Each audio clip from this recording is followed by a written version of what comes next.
Bonjour à tous, on va se retrouver pour un nouveau format aujourd'hui, un point sur les différentes sorties du mois et les différents achats que j'ai pu effectuer pour le moment.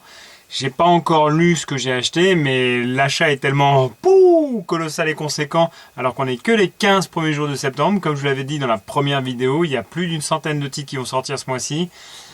On va vraiment essayer de cadrer, et là je suis allé chez mon petit revendeur. D'ailleurs il faudra qu'on en parle un moment, parce que je ferai une vidéo sur les revendeurs, là où j'achète mes mangas. Moi personnellement je vais me fournir, plutôt là où je vais acheter les mangas, c'est à la Marque Jaune, au centre commercial Agora à Évry. C'est mon repère, mon lieu de rendez-vous.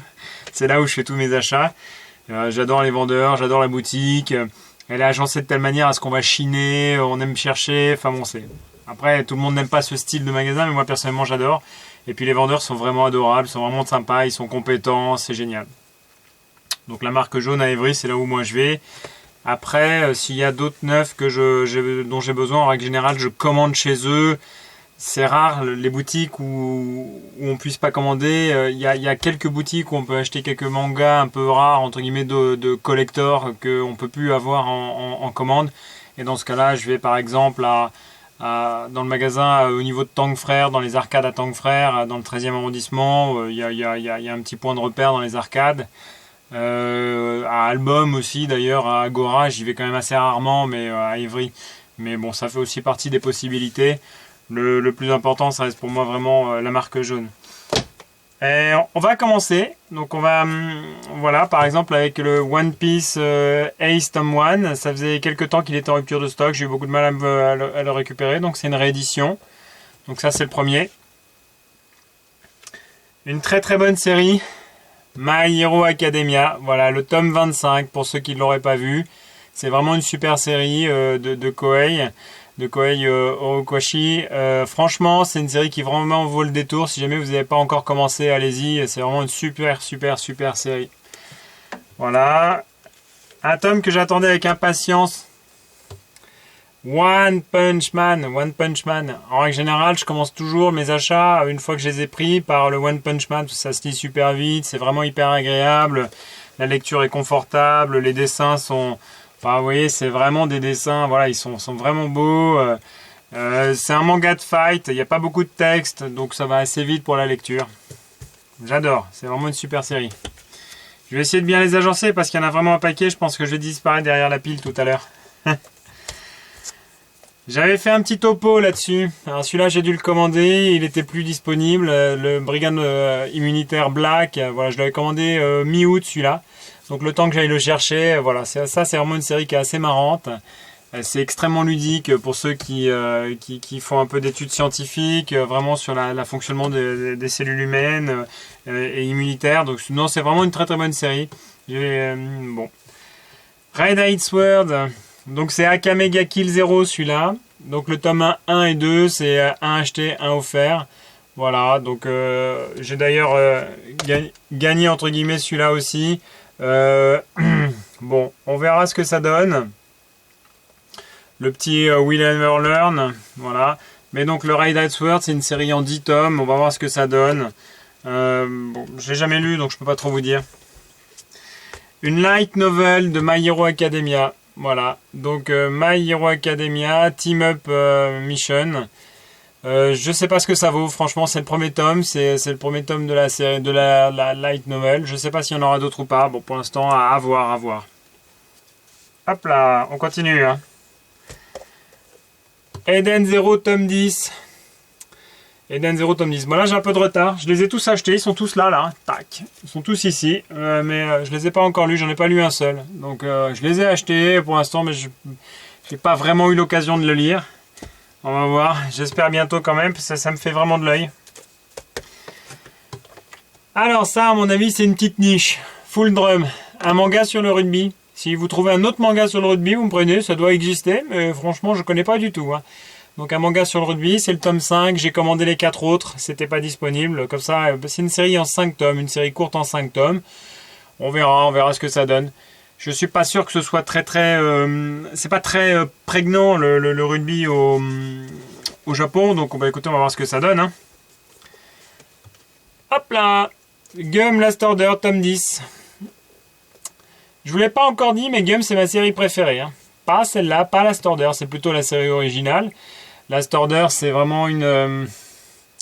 bon, c'est moins fun, mais bon, c'est jamais que la 3e édition dans laquelle je l'ai. Hein. Je l'ai en édition normale, en édition black, maintenant en édition comme ça.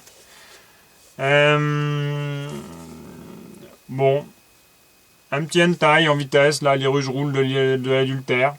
Bon, à voir, franchement, je sais pas ce que ça vaut. C'est une série en 2 tomes, donc bon.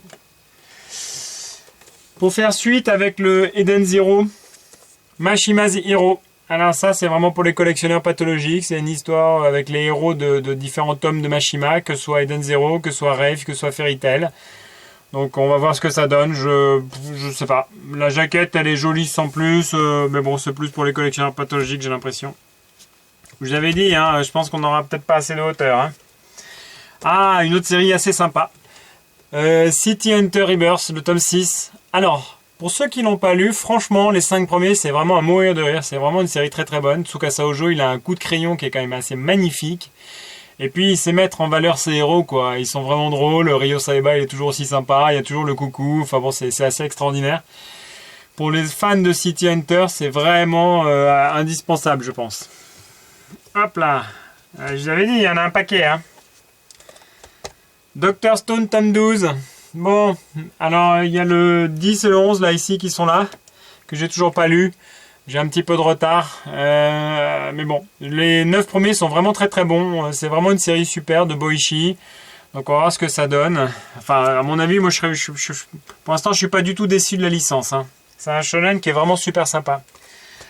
On passe sur un seinen, voilà, Jagan 10. Alors Jagan, c'est une série qui est quand même assez complète. Il y a de l'hémoglobine, il y a du, franchement, il y a de la romance, il y a du ecchi, il y a vraiment beaucoup d'action. C'est pas mal dessiné du tout, ça bouge beaucoup, c'est vraiment sympa. Donc Jagan 10. Voilà. Hop là, on continue. Alors là, c'est mon coup de cœur. Space Brother. Il faut absolument que je vous fasse une vidéo sur Space Brother parce que c'est une série qui est pas très connue, c'est une petite niche. Là où j'achète mes mangas, je suis le seul acheteur de Space Brother. Il en commande toujours un pour moi parce que je suis le seul qui en lit. C'est vraiment une série qui est pour les amoureux de l'espace, pour les amoureux des seinen un peu à l'humour un peu caustique. Franchement, c'est super bien. C'est une série qui parle de 2 frères qui vont dans l'espace. Enfin, plutôt, il y en a un il y a le grand frère et le petit frère. Et ils avaient tous les deux envie d'aller dans l'espace. Et le tome 1 commence avec le petit frère qui va dans l'espace, justement. Alors que le grand frère, il est resté sur la Terre un peu comme un loser. Les dessins sont un peu spéciaux. Franchement, il faut adhérer. C'est pas des dessins... c'est pas du grand classique, hein, les termes de dessin. C'est même plutôt moche quand on aime pas trop. Moi personnellement j'aime beaucoup, mais après c'est chacun ses points de vue. En tout cas la série elle est vraiment extraordinaire. Elle est extraordinaire, elle est vraiment géniale. Sans acheter les 31 premiers, franchement regardez le premier et le deuxième, vous ferez votre point de vue. Mais honnêtement Space Brothers ça vaut le détour. En tout cas si vous l'avez pas découvert, allez-y. Hein. Ah celle-là je l'attendais.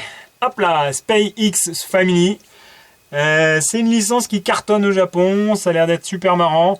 Le synopsis, c'est un espion qui doit monter une famille avec une tueuse à gages et puis une fille télépathe. Enfin bon, mais personne ne sait ce qu'il est exactement. Ça a l'air d'être assez marrant. J'ai vu une vidéo de Manga Indigo qui en parlait. Il avait l'air assez simple. Enfin, ça avait l'air assez sympathique. Donc bon, voilà, on continue. Alors, Uki Holder 22. Bon, Uki Holder, c'est très très bien dessiné. Mais honnêtement j'ai énormément de mal à les lire depuis le tome 12-13. Je me force, c'est que du combat. Si on relit pas 2-3 tomes avant à chaque fois de reprendre le tome qui arrive, on comprend plus du tout ce qui se passe à l'histoire. Il y a une espèce d'intrigue, ça devient franchement compliqué. Donc bon, on va voir. Hop là, il reste un peu de place, Un autre que j'attendais avec impatience.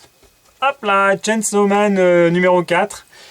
Alors c'est une série qui démarre franchement fort. Les 3 premiers tomes, il y a beaucoup d'hémoglobine, les dessins ils sont un peu particuliers, mais c'est pas mal du tout. C'est l'homme à la tête de tronçonneuse qui se bat contre des ennemis qui envahissent la Terre. Enfin bon, j'exagère un peu, mais bon, ça démarre pas mal du tout.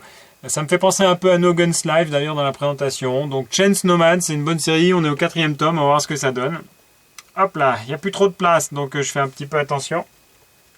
Après, Ashidaka, The Iron Hero en coffret collector. Voilà, donc le coffret collector qui contient 4 cartes postales, un démon de droïde et une plaque collector. Voilà, c'est écrit à l'arrière. C'est une boîte en fer avec le tome à l'intérieur qui n'est pas donné quand même, c'est 14,95 €, c'est pas donné du tout. Je sais pas si ça les vaut ou pas, je connais pas la série. Bon, je trouvais la boîte vraiment pas mal, avec un bon petit relief. Je trouvais l'idée assez sympa de faire un premier tome en collector comme ça. Ça me semblait pas... Bon, voilà, pourquoi pas. Allez, on arrive en haut de la pile, hein, vous avez remarqué, mais c'est pas fini. Hein. Hop là, les Lovecraft. Bon, alors ça c'est le 5e tome. C'est l'appel de Cthulhu, toujours dessiné par Gu Tanabe, comme les 4 autres, comme les 4 premiers. Hop là, les 4 premiers qui sont là, qui sont toujours sous blister d'ailleurs. J'ai pas du tout le temps de les lire. Hop là. Hop là. Et maintenant le 5e. Bon, alors celui-là aussi, il est vraiment pas donné. Hein. Celui-là, il est à 17 €. J'espère que ça vaut le coup parce que franchement c'est assez cher. En revanche les mangas en eux-mêmes ils sont vraiment superbes. Hein. Il y a une espèce de pochette un peu cuir avec un renforcement, enfin avec une petite sérigraphie à l'avant qui est vraiment jolie. J'espère que ça vaut vraiment le coup. En tout cas 17 € c'est vraiment pas donné. Au rayon des occasions maintenant. J'avais pris il y a quelques jours les Origines. Tome 7, 8, 9, c'est une série en 10 tomes, le 10e vient de sortir, donc si vous voulez compléter la série, c'est maintenant, vous pouvez acheter le 10e tome, c'est le dernier tome. C'est toujours de Boichi, le même auteur que Dr Stone. Il dessine, il a un coup de crayon qui est vraiment magnifique ce gars-là, donc vraiment ils sont... Enfin, c'est vraiment... si c'est du même acabit que Dr Stone, ça peut être que bien. J'ai pas les autres, donc j'ai pas lu, je peux pas vous dire. Une autre série en 4 tomes que je connaissais pas, j'avais jamais entendu parler de ça, je suis tombé dessus, c'était pas très cher, donc je l'ai prise. C'est Eater. Alors ça, pour le coup, c'est un vieux truc. Hein. C'est vraiment un vieux truc, c'est les dessins des années 90. C'est bon, on sait en 4 tomes, on va voir ce que c'est. Et enfin, pour finir, parce que j'ai plus de place du tout, je sais même plus où mettre les mangas, 50 nuances de gras. Voilà. Donc j'avais vu le synopsis, j'avais regardé un petit peu le début, ça m'avait bien fait marrer. Donc bon, je ne sais pas du tout ce que ça va donner à la lecture complète. J'espère que c'est du même acabit que les extraits que j'avais lus, parce que sinon je risque de beaucoup m'ennuyer. Tout ça c'était pour vous dire que j'avais acheté là la masse de mangas. Le mois de septembre il va être horrible pour le portefeuille, là je crois que l'achat il est relativement colossal pour moi. J'ai pas acheté les tomes collector que j'avais envie d'acheter. Je voulais acheter le tome de Tsukasa Hojo collector aussi et je l'ai pas trouvé. Il y a des trucs que j'ai dû commander, les Ushijima, etc., etc., etc. Donc il y en a encore en stock à venir. Il y a les 15 prochains jours, il y aura encore entre 50 et 60 nouveaux tomes qui vont sortir. Le mois de septembre il est juste horrible. Donc je sais pas trop comment je vais faire. En tout cas je vous remercie de m'avoir suivi. Si cette vidéo vous a plu, n'hésitez pas à vous abonner. Mettez un petit pouce bleu, ça fait toujours plaisir, c'est valorisant. Je vous dis à très bientôt et puis à plus sur la chaîne. Salut!